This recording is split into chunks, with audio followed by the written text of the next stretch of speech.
प्यारे बच्चों, आज के इस वीडियो उरूज एकेडमी में हम आपका इस्तकबाल करते हैं। आज के इस वीडियो में हम लोग एक गज़ल पढ़ने वाले हैं जो सिराज औरंगाबादी ने लिखी हुई है। यह आपकी जमात दहम की दरस किताब की पहली गज़ल है। इससे गज़लियात हम लोग पढ़ने वाले हैं। जैसा आप लोगों ने देखा होगा कि जब हम लोगों ने हिस्सा नज़्म पढ़ा था तो हर नज़्म का एक उन्वान था, लेकिन गज़ल का कोई उन्वान नहीं होता, उसे हम गज़ल ही कहते हैं। अब सवाल ये होता है कि भाई गज़ल का उन्वान क्यों नहीं होता?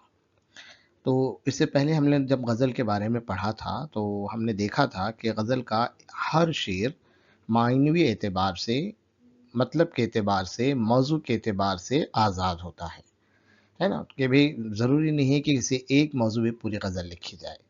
तो इसलिए गज़ल का हर शेर आज़ाद होता है, इसलिए गज़ल का कोई उन्वान नहीं होता। उसे हम गज़ल ही कहते हैं। दूसरी बात, जैसे आपने देखा कि नज़्म का खुलासा लिखा जाता है, नज़्म का मरकज़ी ख़याल लिखा जाता है, लेकिन गज़ल का कोई मरकज़ी ख़याल नहीं होता। गज़ल का कोई खुलासा भी नहीं लिखा जाता। ठीक है? तो गज़ल के हर शेर की तशरीह की जाती है, क्योंकि मायनवी लिहाज से गज़ल अपने आप में क्या होता है, आज़ाद होती है। हर शेर गज़ल का आज़ाद है, मुकम्मल हम जिसे हम कह सकते हैं, मुकम्मल होता है। ठीक है? तो आज की इस वीडियो में हम लोग सिराज औरंगाबादी की लिखी हुई गज़ल पढ़ रहे हैं, जिसमें हम लोग आज देखेंगे, गज़ल को पढ़ेंगे, गज़ल के तमाम अशार की तशरीह देखेंगे, सिराज औरंगाबादी के बारे में जानेंगे और इनसे मुतालिक बहुत सारी बातों पर हम लोग गुफ्तगू करेंगे। जैसा कि मैं हर बार अपने वीडियो में कहता हूँ, जब भी आप ये वीडियो देख रहे हैं तो अपने साथ पेन, पेंसिल, बयाज लेकर बैठें, नोट्स लिखें और अपने नोट्स तैयार करें। लिखेंगे तो आपको आसानी जाएगी। ठीक है? चलिए। तो सबसे पहले हम लोग समझते हैं कि सिराज औरंगाबादी का एक तारुफ हम जान लेते हैं। ये तस्वीर आप देखिए, ये सिराज औरंगाबादी की तस्वीर है। सिराज औरंगाबादी का पूरा नाम सैयद शाह सिराजुद्दीन था। 21 मार्च 1712 को औरंगाबाद महाराष्ट्र में क्या हुए, वो पैदा हुए थे। ठीक है? सिराज को सूफी शायर कहा जाता है। अब देखिए एक नया तस्वुर आ गया, सूफी शायर किसे कहेंगे? सूफी शायर मतलब ऐसा शायर जो अपने कलाम में तसव्वुफ, रूहानियत, इश्क इलाही, अखलाक, इंसान दोस्ती और खुदा से क़ुरबत के मज़ामीन बयान करे। ठीक है? शायरी के अलग अलग मज़ामीन होते हैं, अलग अलग मौज़ूआत होते हैं। तो ऐसे शायर जो अपने कलाम में इश्क इलाही पर जोर देते हैं, ये क्या चीज़ होती है इश्क इलाही? देखिए 2 किस्म का है, बोलते हैं ना, इश्क हकीकी और इश्क मजाजी। इश्क हकीकी मतलब इंसान क्या करे, अल्लाह से प्यार करे, अल्लाह से मोहब्बत करे, है ना? अल्लाह के अहकाम को, अल्लाह की खुशनुदी को हासिल करने के लिए कोशिश करे। वो क्या हो गया, इश्क इलाही हो गया। और हम लोगों से जो मोहब्बत करते हैं वो इश्क मजाजी कहा जाता है, या इश्क अल्लाह से जो मोहब्बत है वो इश्क हकीकी कहा जाता है। और हम जो आपसी मोहब्बत है हमारी, वो इश्क मजाजी कहा जाता है। तो जो शायर अपनी शायरी के मौजू इश्क इलाही पर रखते हैं, अखलाक के बयान करते हैं, इंसानों की दोस्ती, खुदा से क़ुरबत हासिल करने के लिए अगर शायरी करते हैं, तो वो शायर सूफ़ी शायर कहलाते हैं। ठीक है? तो ऐसे शायर क्या क्या करते हैं कि वे अपनी शायरी के ज़रिए दुनिया को क्या करते हैं, इंसानियत का दर्स देते हैं। ठीक है? दिल की पाकीज़गी पर बात की जाती है, मोहब्बत, सब्र, आजिज़ी की बात की जाती है। दिल की पाकीज़गी यानी क्या? इंसानी जो दिल है, लालच, फ़रेब, धोखा, हसद, कीना, इन सब से भरा हुआ होता है। तो ऐसे शायर क्या करते हैं कि इंसान को इस बात का दर्स देते हैं कि भई आप अपने दिल को पाक रखो। दुनियावी जो लालच है, हिरस है ना? हसद है, जलन है, इन सब चीज़ों से क्या करो, आप अपने दिल को पाक करो। ऐसी शायरी जो देते हैं वो सूफ़ी शायर कहलाते हैं। ठीक है? सूफ़ी शायर अपने कलाम में तसव्वुफ़ का भी ज़िक्र करते हैं। तो तसव्वुफ़ क्या है? तसव्वुफ़ ये क्या है? मारिफ़त हासिल करने का रास्ता है। अल्लाह की नज़दीकी, अल्लाह का क़ुर्ब हासिल करने का जो रास्ता है, उसको हम तसव्वुफ़ कहते हैं। तसव्वुफ़ के ज़रिए आप अपने दिल की बुराइयों को दूर करते हैं, दिल को पाक करते हैं, है ना? तो ये तसव्वुफ़ की शायरी होती है। तो सिराज औरंगाबादी ने अपनी शायरी, सिराज औरंगाबादी को सूफ़ी शायर कहा जाता है। लेकिन हम जब शायरी की सिराज औरंगाबादी की शायरी का मुताला करते हैं, तो लेकिन तो सिर्फ़ तसव्वुफ़ का ग़लबा भी नज़र नहीं आता। ऐसा नहीं है कि सिर्फ़ सूफ़ियाना कलाम ही उनका है, बल्कि सिराज ज़िंदगी को एक आशिक़ की नज़र से देखते थे। आशिक़ की नज़र से देखना यानी क्या करना? आशिक़ क्या है? अपने महबूब की खूबियों को देखता है, اس کو خامیوں کو نظر انداز کرتا ہے نا. جو انسان ہم آپ کو اچھے لگتے ہیں، آپ ان کو پسند کرتے ہیں، تو آپ ان کی خوبیوں پر نظر رکھتے ہیں، ان کی خامیوں کو آپ کیا کرتے ہیں، درکنار کرتے ہیں. تو زندگی کو دیکھنے کا ایک نظریہ ہے کہ بھی ایک عاشق کی نظر سے زندگی کو دیکھنا چاہیے، بلکہ ایک اچھائیوں پر ہماری نظر ہونا چاہیے، برائیوں سے ہمیں بچنا چاہیے. ٹھیک ہے. تو سراج جیسے اردو میں تو شاعری کرتے تھے، لیکن آپ کو فارسی شاعری سے بھی لگاؤ تھا. سراج اورنگ آبادی نے فارسی شاعری کا بھی مطالعہ کیا. شاعری ہی نہیں کی بلکہ انہیں شاعری میں استادانہ مہارت حاصل تھی. استادانہ مہارت حاصل رہنا مطلب بھائی شعروں کی اصلاح کرنا، کمال کی شاعری کرنا جس کے ہم کہیں گے. اس سے پہلے کے ویڈیو میں ہم نے ولی کے بارے میں دیکھا تھا. دکن کے سب سے مشہور نامور شاعر اگر کوئی ہیں تو ولی دکنی ہے. ٹھیک ہے. جنہوں نے اردو شاعری میں آسانی زبان، سلیس زبان کے استعمال کو فروغ دیا تھا. تو ولی کے بعد اگر کوئی نامور شاعر ہوا ہے دکن میں تو وہ ہے سراج اورنگ آبادی. ٹھیک ہے. تو غزل کے علاوہ انہوں نے قصیدے، مرثیہ اور خمسے بھی لکھے ہیں. قصیدہ مرثیہ تو ہم نے پڑھے ہیں، اس سے پہلے کی ویڈیو ہم نے دیکھا ہے.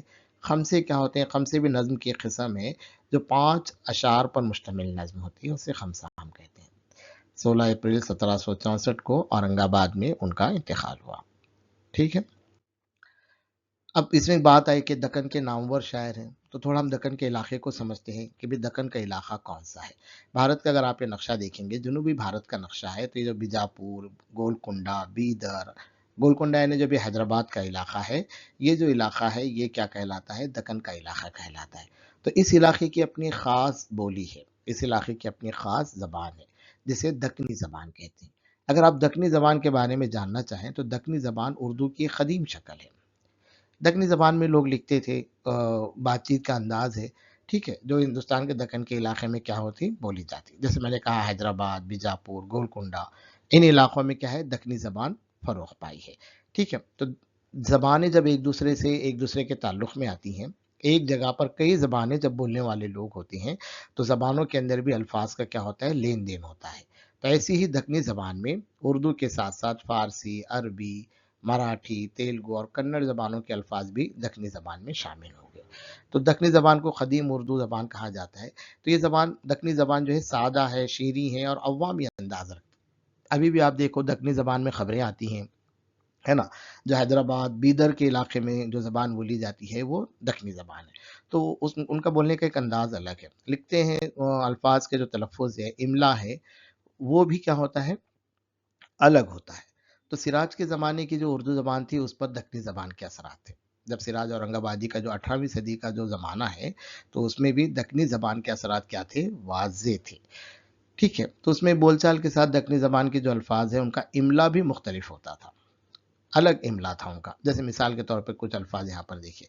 اردو میں ہم کیا کہتے ہیں؟ مجھ کہتے ہیں. دکنی میں اسے مجھ کہیں گے، مجھ کو. ہم لوگ اردو میں کو کہتے ہیں، مجھ کو. وہ کہیں گے کون، مجھ کون، نون وہ نہ لگا دیں گے. ٹھیک ہے. ہم کہتے ہیں تک، وہ کہتے ہیں تلک. ہم پوچھے کیوں، جیسے آپ نے کہا کہ بھئی کیوں گئے تھے.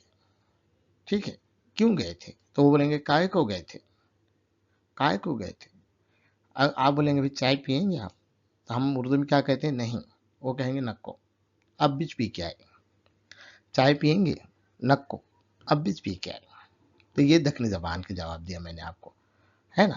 تو دکنی زبان سننے میں، بولنے میں بہت اچھی لگتی ہے. اگر آپ کسی دکنی زبان کو اگر آپ سننا سمجھنا چاہتے ہیں تو بہت سارے ایسے ویڈیوز بھی موجود ہیں، خاص کر کے نیوز بھی دکنی زبان میں آتی ہیں. ٹھیک ہے. جیسے بار بار بولتے ہیں کہ بھئی دکنی زبان کے جو بولنے کا جو طریقہ ہے نا، وہ ایک دم بالکل الگ ہے. حیدرآباد کے علاقے میں جو یہ زبان کیا ہوتی ہے؟ بولی جاتی ہے. تو سراج کی جو زبان ہے، اردو زبان ہے، اس پر دکنی زبان کے کیا ہوتے ہیں؟ اثرات بھی نظر آتے ہیں. اب جو ہم جو غزل پڑھیں گے، یہ غزل پر بھی بہت سارے دکنی زبان کے الفاظ اس غزل کے اندر بھی آئے ہیں. پہلے ہم غزل کو پڑھتے ہیں، مزے لیتے ہیں. آپ بھی کیا کریے، غزل کا ایک ایک شعر آپ پڑھیے اور روک کر پڑھیے، میرے بعد آپ پڑھیے، سمجھنے کی بھی کوشش کیجیے. پہلے تو لطف اندوزی کے لیے آپ پڑھیے. چلیے غزل پڑھتے ہیں. اول کی تم نے بھول گئے مہربانیاں، اول کی تم نے بھول گئے مہربانیاں، لانے لگے ہو خوب تغافل کی بانیاں. کیا ہوئے گا سنو گے اگر کان دھر کے تم، کیا ہوئے گا سنو گے اگر کان دھر کے تم، گزری برہ کی رات جو مجھ پر کہانیاں.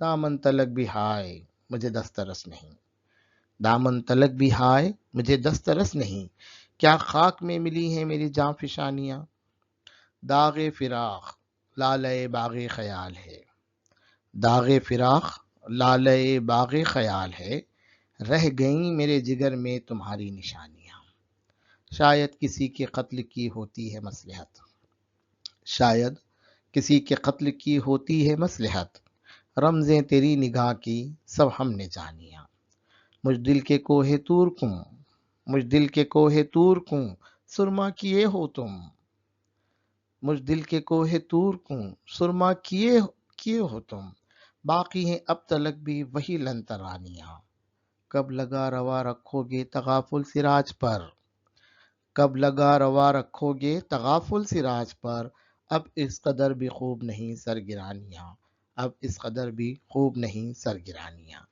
तो गज़ल को आप एक से दो बार पढ़िए, समझिए। देखिए गज़ल का पहला शेर जो होता है मतला होता है, आखिरी शेर जिसमें शायर अपना नाम इस्तेमाल करता है वो मक्ता होता है, मतले के बाद वाला जो शेर होता है वो क्या होता है, हुस्न मतला होता है। ठीक है, तो ये सारी चीज़ें आपको समझनी चाहिए। अब देखेंगे आप एक एक शेर का मतलब हम लोग समझने की कोशिश करेंगे। ठीक है, पहले शेर पर आते हैं आप। पहला शेर देखिए, पढ़िए आप। अव्वल की तुमने भूल गए मेहरबानियाँ, लाने लगे हो खूब तगाफुल की बानियाँ। पहले हम इसका लफ्ज़ी हुस्न समझते हैं, लफ्ज़ी हुस्न अल्फाज का इस्तेमाल देखते हैं हम लोग। ठीक है ना, इसमें देखिए अव्वल की ये दक्कनी ज़बान का लफ्ज़ है। ठीक है, तुमने दक्कनी ज़बान का लफ्ज़ है, बानियाँ ये दक्कनी ज़बान का लफ्ज़ है।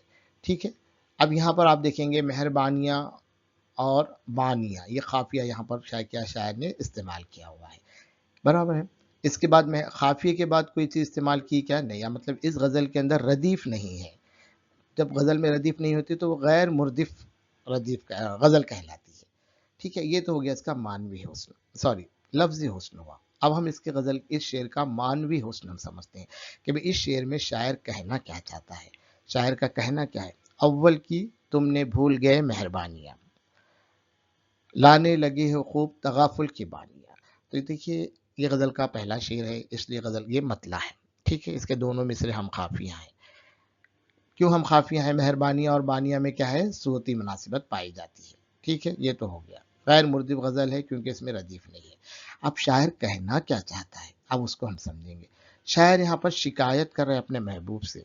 क्या शिकायत कर रहे हैं, पहले तो देखो भाई आप हमारी सारी मेहरबानियाँ भूल गए हैं। जैसे मैं बताया कि भाई आशिक जो होता है अपनी महबूब की अच्छाइयों पर नज़र रखता है। ठीक है, और उसके लिए आसानियाँ पैदा करने की कोशिश करता है। तो शायर वही कह रहे हैं कि भाई हमने इतनी मेहरबानी आपके ऊपर की है और आप क्या कर रहे हैं, हमसे तगाफुल कर रहे हैं। तगाफुल करने मतलब आप गफलत बरत रहे हैं।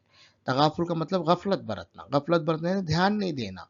ठीक है, भाई हम इतनी मेहरबानियाँ आपके ऊपर किए और आप हैं कि भाई हमसे गफलत बरत रहे हैं, मुतवज्जा भी नहीं है आप हमारी तरफ। ये सब मेहरबानियाँ क्या हो गए, आप भूल गए। शायर इस शेर में अपने महबूब से क्या कर रहा है, शिकायत कर रहा है। ठीक है, अगला शेर देखिए।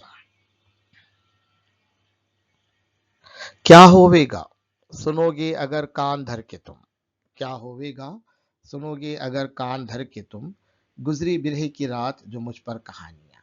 देखिए होवेगा, होवेगा का मतलब क्या होता है, होगा। कान धर के, ये मुहावरा इस्तेमाल किया यहाँ पर, कान धर के यानी तवज्जे से सुनना। बिरह की रात, बिरह कहते हैं जुदाई को, मुझ देखिए दक्कनी ज़बान का लफ्ज़ है। ठीक है, अब यहाँ पर कहानियाँ ये काफ़िया इस्तेमाल हुआ, ये हुस्न मतला है। दूसरा शेर है। ठीक है, अब पढ़ो शेर को फिर एक मर्तबा। क्या होवेगा सुनोगे अगर कान धर के तुम, गुजरी बिरह की रात जो मुझ पर कहानियाँ। ठीक है, अब शायर फिर शिकायत कर रहे हैं यहाँ पर अपने महबूब से, फिर कह रहे हैं कि भाई पहले तो आप तगाफुल बरते, अब क्या होगा। शायर अपना दुख दर्द बयान कर रहे हैं और इस शेर में शायर अपने महबूब की बेतवज्जी का जिक्र कर रहा है कि भाई तवज्जा ही नहीं दे रहे आप हमारी तरफ। मैं अपना दुख दर्द, अपने दिल का हाल, आपकी आपसे जुदाई का गम, ये मैं बयान करना चाहता हूँ, है ना। गुजरी बिरह की रात जो मुझ पर कहानियाँ, भाई मैं मुझे जुदाई का गम बयान करना चाहता हूँ, लेकिन आप हैं कि सुन ही नहीं रहे हैं, आप बस बैठे हैं। तगाफुल बरत रहे हैं, दिलचस्पी ही नहीं ले रहे हैं आप। क्या होगा अगर आप मेरी बात तवज्जो से सुनेंगे? कभी भी क्या होता है कि भई आशिक अपने महबूब से तवज्जो चाहता है और ये चाहता है कि भई मुतवज्जा हो, उसकी बात सुने, ठीक है? तो शायर यहीं पर अपने महबूब से फिर मज़ीद शिकायत कर रहे हैं कि भई क्या है, आखिर ऐसी कौन-सी मुसीबत आ जाएगी? सुनिए तो सही, अरे मुतवज्जा होकर सुनिए, तवज्जो दीजिए, देखिए इधर, मुतवज्जा होकर मेरे गम की दास्तान को सुनो। अगर मेरे दिल का हाल सुनेंगे, आपसे जुदाई का जो गम है, वो मुझे सुनेंगे, तभी तो फिर मुझे अच्छा लगेगा।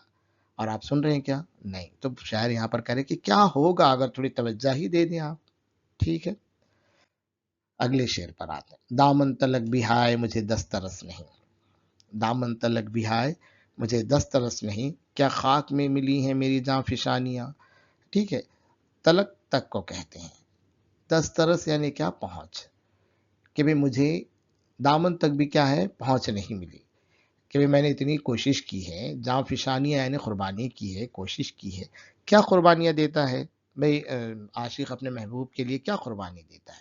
तो शायर इस शेर में अपने महबूब को हासिल करने की गई कोशिश का ज़िक्र कर रहा है। अक्सर जैसे हम लोग मैंने बताया इससे पहले भी कि भई इंसान क्या चाहता है? अपनी पसंदीदा शख्स की क़ुर्बत हासिल करने के लिए जद्दोजहद करता है। अब क़ुर्बत हासिल करने के लिए क्या करते हैं? अपनी पसंद नापसंद छोड़ देते हैं। भई उनकी पसंद क्या है? उन्हें ये अच्छा लगेगा क्या? ये बोले तो अच्छा लगेगा क्या? ये करें तो अच्छा लगेगा क्या? ये पहने तो अच्छा लगेगा क्या? तो आशिक क्या करे अपने महबूब के लिए अपनी पसंद नापसंद को छोड़कर अपने महबूब की पसंद को इख्तियार कर लेता है। ठीक है? ये उसकी जान-फ़िशानी है, ये उसकी कुर्बानी है, ठीक है? और महबूब की खूबियों पर निगाह रखता, ख़ामियों को नज़रअंदाज़ करता, दरकिनार करता। जब इतनी सारी खूबियाँ कुर्बानियाँ दी जा रही, किस लिए करता है कुर्बानियाँ? ऐसे ही, क्या चाहता है? बस उसकी एक ये होती कि भई उम, मुझे तवज्जो मिले, क़ुर्बत हासिल हो, ठीक है? तो शायर के ख़याल में महबूब को हासिल करने की सारी कोशिश ख़ाक में मिल गई। क्यों ख़ाक में मिल गई? क्यों बेकार गई? क्योंकि भई मुझे दस्तरस ही नहीं है, आपकी तवज्जो ही मेरे तरफ नहीं है, ठीक है? दामन तलक भी हाय मुझे दस्तरस नहीं, क्या ख़ाक में मिली हैं मेरी जाँफ़िशानियाँ? मैं इतनी सारी कुर्बानियाँ दी हैं हम आपको हासिल करने के लिए, लेकिन आप तक दस्तरस ही हमको नहीं मिली। अगले शेर पर आते हैं। दाग़े फ़िराक़ लालए बाग़े ख़याल है, दाग़े फ़िराक़ लालए बाग़े ख़याल है, रह गई मेरे जिगर में तुम्हारी निशानियाँ। शायर यहाँ पे देखिए शायर का गम बढ़ते चढ़ रहा है, बढ़ते चढ़ रहा है, बढ़ते चढ़ रहा है। दाग़े फ़िराक़ कहते हैं जुदाई का गम, फ़िराक़ यानी जुदाई, जुदाई का गम लालए बाग़े ख़याल है। लाला यानी फूल को कहते हैं कि भई मेरे जो तसव्वुर में, मेरी सोच में, मेरे दिमाग में, बस मेरे ख़याल में उस जुदाई का ही गम है। बस ऐसा बैठ गया है कि उसकी निशानियाँ मेरे जिगर तक पहुँच गई हैं। मतलब इतना गहरा घाव लगा है कि कहाँ तक? जुदाई, मतलब जिगर तक पहुँच गए हैं, जिगर के पार उतर गए हैं। तो इस शेर में शायर अपनी जुदाई का, अपने महबूब से जुदाई की हालत ज़ार का ज़िक्र कर रहा है कि भई जुदाई के बाद मेरा क्या हाल है।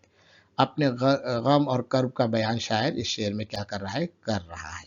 रह गई मेरे जिगर में तुम्हारी निशानियाँ, ठीक है? अब देखिए अब शायर अगले शेर में क्या मसलहत ये लफ्ज़ इस्तेमाल किए हैं। शायद किसी के क़त्ल की होती है मसलहत। मसलहत ये लफ्ज़ पहले भी हम लोगों ने देखा था। मसलहत यानी क्या? कि भई खौफ़ से, डर से कोई अच्छे काम के लिए आवाज़ उठाना बंद कर देना। बोलते हैं ना मसलहत के लिए ख़ामोश रहो। तब क्या कर रहे हैं? महबूब क्या कर रहे हैं? शायर अब इस शेर में अपने महबूब की जानिब से होने वाली ज़्यादतियों का ज़िक्र कर रहा है। शायद किसी के क़त्ल की होती है मसलहत। अब क्या कर रहे हैं? महबूब से दूर, ग़ुरबत हासिल करने की जद्दोजहद की, लेकिन महबूब ने क्या की? गफ़लत बरती। अब यहाँ पर क़त्ल करने का मतलब ये हो रहा है कि भई मुझसे क्या कर रहे हैं? आपने किनारा कर लिया, बेतवज्जो हो गए आप, मसलहत की ख़ातिर क्या हो गए? बेतवज्जो हो गए, ठीक है? शायर यहाँ पर वही कर रहा है, बेतवज्जो का ज़िक्र कर रहा है। रमज़ें तेरी निगाह की सब हमने जानियाँ। रमज़ें कहते हैं इशारों को। भई तुम्हारे जो इशारे किनाई, तुम्हारा जो बर्ताव है, तुम्हारा जो सलूक है ना? हम सब समझ रहे हैं। बोलते हैं अच्छा हमको सब पता है, इतना सब क्यों कर रहे हैं आप? आप ये जो नज़रअंदाज़ कर रहे हैं, ہم پر توجہ آپ کی نہیں ہے، یہ جان بوجھ کر آپ یہ کر رہے ہیں۔ تو شاعر کو یہ اپنے محبوب کی جو بے توجہی ہے وہ قتل کے مانند لگتی ہے، غفلت کس کے مانند لگتی ہے؟ قتل کے مانند لگتی ہے۔ تو بھائی جان بوجھ کر اپنی قربت اور محبت سے آپ دور کر رہے ہیں ہم کو۔ تو یہ شاعر اس شعر میں اپنی محبوب کی زیادتیوں کا ذکر کر رہا ہے کہ بھئی یہ جان بوجھ کر جو آپ بے توجہی ہم سے اختیار کر رہے ہیں، یہ قتل کے مانند ہے۔ شاید کسی کے قتل کی ہوتی ہے مصلحت، رمزیں تیری نگاہ کی سب ہم نے جانی ہیں۔ ٹھیک ہے، اگلے شعر پر آتے ہیں۔ مجھ دل کے کوہ طور کو سرما کیے ہو تم، باقی ہیں اب تلک بھی وہی لن ترانیاں۔ اس شعر کے اندر شاعر نے ایک تاریخی واقعے کا ذکر لیا ہے، اپنے دل کو کوہ طور کہا ہے شاعر نے، اپنے دل کو کوہ طور کہا ہے، جس میں یہ بولتے ہیں نا استعارہ استعمال کیا ہے شاعر نے یہاں پر، دل کو کوہ طور کہا ہے۔ مجھ دل کے کوہ طور کو سرما کیے ہو تم، سرما کیے ہو بولتے مطلب کیا ہو گیا یہ؟ اس ایک مصرے میں دیکھیں اتنا بڑا تاریخی واقعہ یہاں پر بیان کیا ہے۔ کون سا تاریخی واقعہ؟ اس کو ہم جانتے ہیں کہ حضرت موسیٰ علیہ السلام اللہ کے ایک نبی ہو گزرے ہیں، تو حضرت موسیٰ علیہ السلام کو اس بات پر قدرت تھی کہ وہ اللہ سے باتیں کیا کرتے تھے۔ باتیں میں ایک باتیں ہوتی تھی کہ اللہ کے حکم آتے تھے، ہے نا، اللہ تعالیٰ ساری چیزیں موسیٰ علیہ السلام سے باتیں ہوتی تھی، تو یہ بات کرنے کے لیے وہ کوہ طور پر جایا کرتے تھے۔ طور ایک پہاڑ کا نام ہے، ٹھیک ہے، تو وہ کوہ طور پر جایا کرتے، کوہ یعنی پہاڑ کو کہتے ہیں۔ تو اب ایک دن باتوں باتوں میں حضرت موسیٰ علیہ السلام نے اللہ تعالیٰ سے اس بات کی خواہش ظاہر کی کہ میں آپ کو دیکھنا چاہتا ہوں۔ صرف باتیں ہو رہی لیکن اللہ تعالیٰ نظر آتے تھے کہ ان کو نہیں آتے تھے۔ تو حضرت موسیٰ علیہ السلام نے ایک دن کیا ہوئی؟ دیکھنے کی خواہش ظاہر کی۔ تو اس کے جواب میں اللہ تعالیٰ نے موسیٰ علیہ السلام سے کہا کہ دیکھو موسیٰ، ہماری تجلی کو تم برداشت نہیں کر پاؤ گے، اللہ تعالیٰ نور ہی نور ہے۔ چھوٹا سا اگر سورج کی طرف آپ نظر اٹھا کے دیکھیے، آپ سورج کی طرف، آنکھیں چکا چوندھ ہو جاتی ہیں ہماری، ٹھیک ہے۔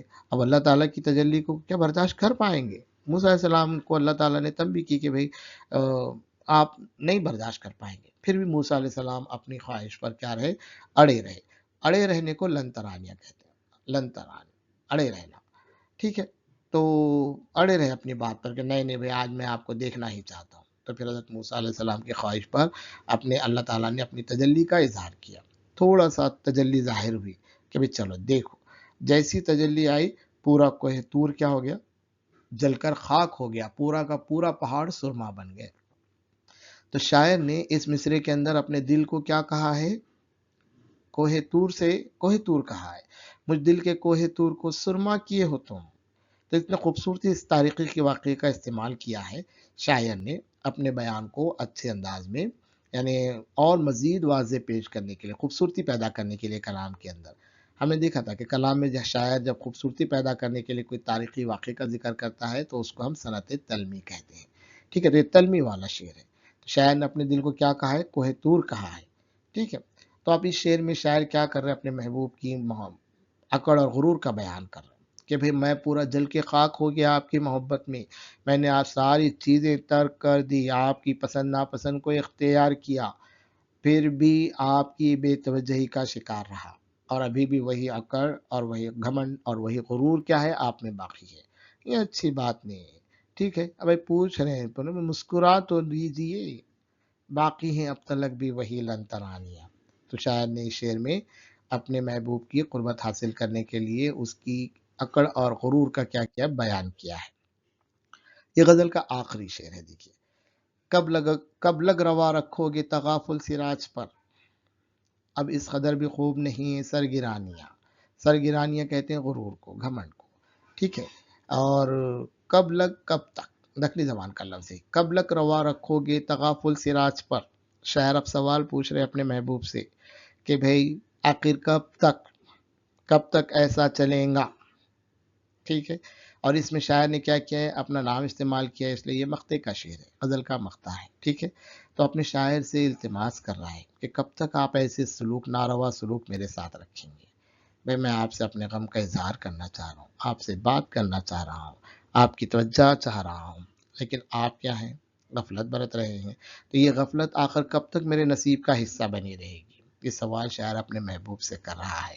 اور اس کے بعد بھی شاعر پھر ایک پیغام بھی اپنے محبوب کو دیا ہے دوسرے مصرے کے اندر، اس قدر بھی خوب نہیں سرگرانیاں۔ بھئی ٹھیک ہے، اس طرح کا گھمنڈ اور غرور بھی کیا ہے؟ بہتر نہیں ہے۔ بھئی کوئی شخص آپ سے اتنا التماس، التجا، آپ کی توجہ چاہ رہا ہے اور اب تک آپ کی اپنی سرگرانیاں ابھی بھی باقی ہیں، تو اس قدر بھی خوب نہیں ہیں سرگرانیاں۔ تو یہ مقطع کا شعر تھا، یہ آج ہم لوگوں نے پڑھی سراج اورنگ آبادی کی غزل ہم لوگوں نے پڑھی ہے۔ تو امید ہے کہ آپ کو یہ غزل سمجھ میں آئی ہوگی، آپ لکھیں، اس سے غزل سے بھی محظوظ ہوں، 1 سے 2 بار پڑھیں، غزل کو بھی اپنی کتاب میں اپنی نوٹ بک میں لکھیں اور سمجھنے کی کوشش کریں۔ بہت بہت شکریہ۔